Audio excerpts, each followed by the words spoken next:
Welcome back. Today we're going to be talking to a toy train expert, Tom Barker. He works at RIT. Thanks for being here. And we want to tell you that he has a special website. And at the end of our interview, we're going to go over this website.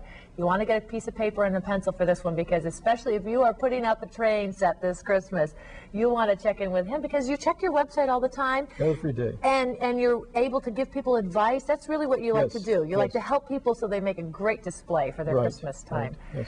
What are some of the mistakes that parents make when they're getting the toy train for their children? They buy too small a train, and the children will have a tendency to break them. Yeah. Let me show you the different sizes of trains. This is kind of like those Russian dolls. This that you see right here is called G gauge. This is really great for kids, and they can't break it. The salesperson in Germany, where they make these, drives over the track with his Mercedes-Benz in the morning. Wow, so that's very durable. Yeah, huh? very durable. Okay. G gauge.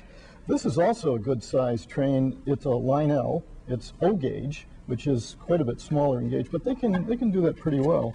And this is the size that I use most of the time, which is S gauge. Unfortunately, it's not made anymore. It's almost a collector's item. This is where the parents make the mistake. They go to HO or this tiny little N gauge, and these are so delicate that they're just going to break into little pieces. You'll have them up around the tree. Oh, and they also gather up all the little dust that comes off the tree and things. And then this little tiny miniature thing here, this is called a Z gauge, and that is really a hobbyist gauge.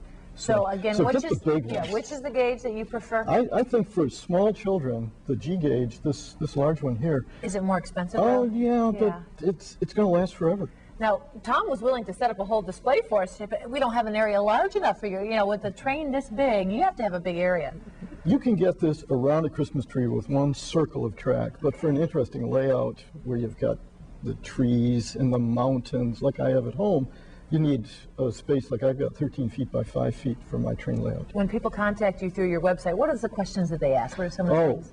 It's usually, like this one came from a person by the name of Lawrence Klaus. I don't know if he's any relation to the Santa Claus. But he has a nephew who got a cow on the track. It's an accessory, and they didn't know how to hook it up.